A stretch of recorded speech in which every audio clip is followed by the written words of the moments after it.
साथियों, आवाज इंडिया पर आपका स्वागत है। पूरे देश में बजट की चर्चा हो रही। कोई इसे अमृतकाल का सबसे स्वर्णिम बजट कह रहा है। लेकिन क्या आपको पता है, SC/ST के समाज कल्याण विभाग का पैसा धार्मिक कार्यक्रमों पे इस तरीके से खर्चा किया जा रहा है, जिसके वजह से जो पैसा SC/ST समाज के उत्थान के लिए, शैक्षणिक उत्थान के लिए लगना चाहिए था, वो पैसा सभी धार्मिक कार्यक्रमों में लग रहा है।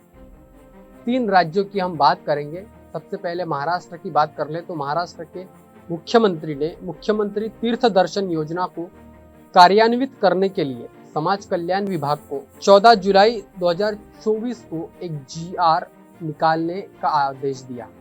इस आदेश में उन्होंने कहा कि महाराष्ट्र के 60 वर्षों से अधिक जितने भी नागरिक हैं, उन नागरिकों को महाराष्ट्र के जितने भी तीर्थ क्षेत्र है, वहां पर आने जाने का जो यात्रा का खर्चा है वो सरकार उठाएगी। मतलब कि नागरिकों को यह सुविधा निःशुल्क दी जाएगी। अब आपको पता है कि इस योजना के अंतर्गत जितना भी पैसा खर्च होने वाला है वह SC/ST का जो समाज कल्याण विभाग है, इस विभाग के अंतर्गत आने वाला है। और जो पैसा SC/ST समुदाय के शैक्षणिक कल्याण पर खर्चा होना चाहिए था, वो पैसा इस तरीके की योजनाओं पर खर्चा होने जा रहा है। इसका मतलब महाराष्ट्र सरकार की दोहरी नीति आपको समझ में आ रही होगी, क्योंकि जिस तरीके से समाज कल्याण विभाग का पैसा SC/ST के जितने भी बच्चे हैं, उन बच्चों के शैक्षणिक और सामाजिक उत्थान के लिए खर्चा होना चाहिए था, वो पैसा अभी धार्मिक तमाम तरीके की जो योजना है उन पर खर्चा हो रहा है। सबसे पहले मुख्यमंत्री तीर्थ दर्शन योजना को अगर पैसा देना है तो पर्यटन एवं सांस्कृतिक विभाग के तहत यह योजना आती है, तो इसी के माध्यम से यह पैसा खर्चा किया जाना चाहिए था। लेकिन बावजूद इसके समाज कल्याण विभाग का पैसा अन्य धार्मिक कार्यक्रमों में खर्चा करना ये कहाँ तक के सही है। इस पर कई तमाम शैक्षणिक संगठनों ने सवाल उठाए हैं, जिसके वजह से सरकार इस फैसले को लेकर के पुनर्विचार करे, ऐसी मांग कुछ सामाजिक और शैक्षणिक संगठनों ने की है। सरकार के फैसले पर आपत्ति जताते हुए मानव अधिकार संरक्षण मंच ने कहा है कि पहले से ही सामाजिक न्याय विभागों के द्वारा जो स्कॉलरशिप छात्रों को मिलती है, वो स्कॉलरशिप पहले ही 1.5 से 2 साल से अधिक लेट हो जाती है, जिसके वजह से विद्यार्थियों को कई मुश्किलों का सामना करना पड़ता है। विदेशी शिक्षा के लिए सरकार कह रही है कि उनके पास में पैसा नहीं है, जबकि वह सामाजिक विभाग का पैसा किसी और योजना में खर्च करने के लिए लगा रही है। छात्रावासों में रहने वाले विद्यार्थियों को 6-6 महीने तक के स्टाइफंड यानी कि रोजमर्रा का खर्चा उनको खर्चा करने के लिए नहीं मिलता है। उसके साथ में भी निर्वाह भत्ता उनको नहीं मिलता है। तो इस तरीके का फैसला लेना वो कहाँ तक के उचित है, और इसीलिए सामाजिक न्याय के जो 20,000 करोड़ रुपए का ये जो फंड है, ये सिर्फ सामाजिक न्याय के लिए ही खर्चा होना चाहिए, ऐसी मांग मानव अधिकार संरक्षण मंच ने की है। उन्होंने साथ में ये भी कहा है कि सरकार महापुरुषों के बड़े बड़े स्मारकों पर पैसा खर्च करती है, कई धार्मिक कार्यक्रमों पर खर्चा करती है, निराधार योजना, दिव्यांगों की योजनाओं तक जो योजनाओं में पैसा खर्च होता है, वहां पर खर्चा होने वाला पैसा यह SC/ST के फंड के माध्यम से लगाया जाता है। उन पर जो पैसा खर्च होना चाहिए उसके माध्यम से वह पैसा खर्च होता है, जिसका सामाजिक न्याय विभाग से कोई लेना देना नहीं होता है।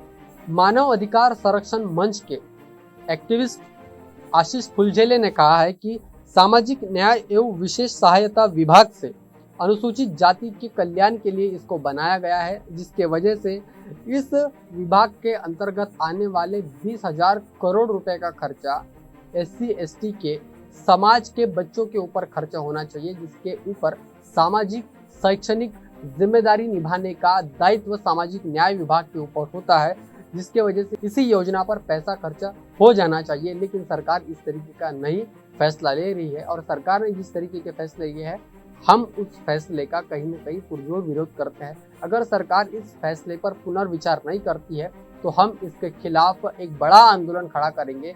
पूरे देश भर से इस आंदोलन को कहीं न कहीं हम उसको आवाज देने की कोशिश करेंगे और सरकार को यह फैसला लेने पे मजबूर करेंगे। अब समझते हैं कि मध्य प्रदेश में किस तरीके से SC/ST का जो फंड है वो अन्य धार्मिक कार्यक्रमों पर खर्चा किया जा रहा है।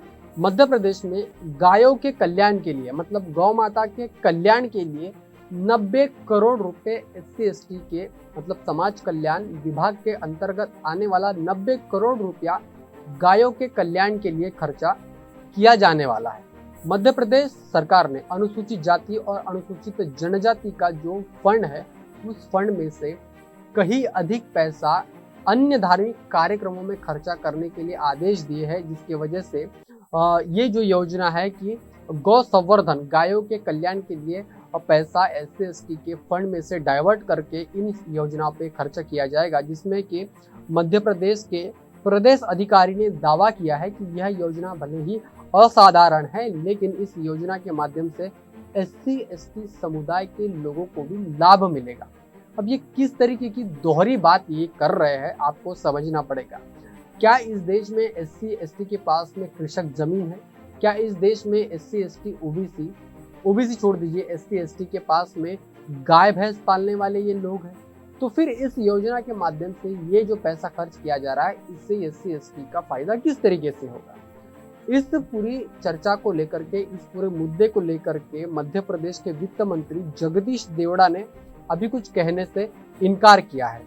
समाचार पोर्टल हिंदुस्तान टाइम की रिपोर्ट के अनुसार उन्होंने कुछ दस्तावेजों की समीक्षा की, तो उसमें यह सामने आया कि दरअसल 90 करोड़ रुपए यह गायों की सुरक्षा के लिए और उनके कल्याण के लिए खर्चा करेगी सरकार।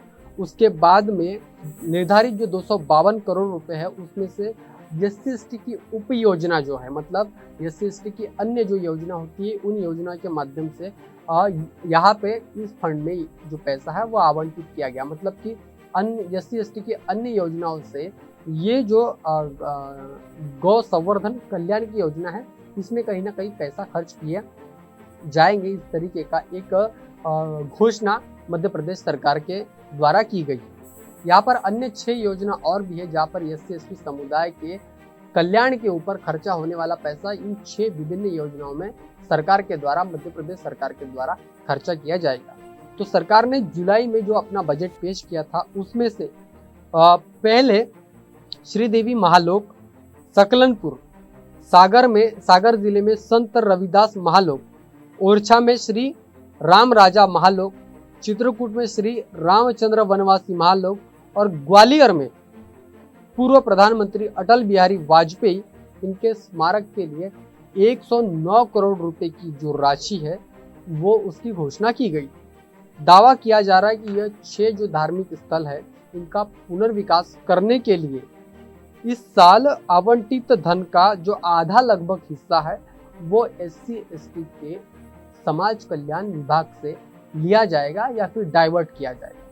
आप सोचिए, इस देश में गायों के विकास के लिए सरकार के पास में पैसा है, लेकिन SC/ST के ऊपर प्रॉपर जो पैसा खर्च होना चाहिए उस तरीके का पैसा खर्च नहीं हो रहा है। बावजूद इसके उनका जो आधा पैसा है वो ऐसे धार्मिक कार्यक्रमों में खर्चा किया जा रहा है, इस तरीके की धार्मिक गतिविधियों में खर्चा किया जा रहा है। तो ये अपने आप में एक बहुत बड़ा सवाल है।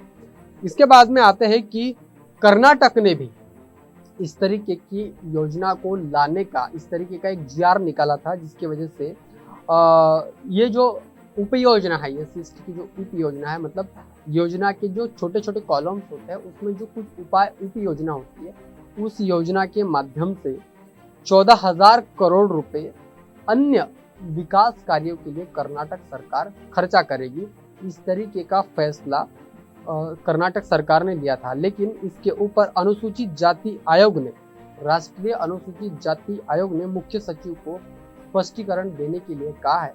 अभी तक के इसके ऊपर कोई स्पष्टीकरण नहीं आया है, लेकिन आप सोच सकते हैं कि पूरे देश भर में किस तरीके से SC/ST समुदाय का जो समाज कल्याण विभाग का जो पैसा है वो इन सरकारों के माध्यम से खर्चा किया जा रहा है। चाहे कांग्रेस की सरकार हो या भारतीय जनता पार्टी की सरकार हो, इनके द्वारा जिस तरीके से यह पैसा खर्च किया जा रहा है, अभी तो इनकी यह मंशा है कि SC/ST के बच्चों को शिक्षा से वंचित किया जाए। अगर वो पढ़ेंगे लिखेंगे तो इस देश में सवाल पूछने वाली जो कम्युनिटी है, सवाल पूछने वाले जो लोग हैं वो पैदा नहीं होंगे। और इसीलिए चाहे गायों के कल्याण के लिए हो, चाहे धार्मिक तीर्थ क्षेत्रों के कल्याण के लिए हो, या फिर अन्य जो योजना है जिसकी वजह से धार्मिक क्रियाकलाप, धार्मिक कहीं न कहीं वातावरण निर्माण करने का काम और जिसकी वजह से उसका बोलबाला करने का काम किया जा रहा है और उसके लिए पैसा सामाजिक न्याय विभाग के द्वारा खर्चा किया जाने के आदेश भी जब सरकार दे रही है, तो आप समझ सकते हैं कि सरकार की मंशा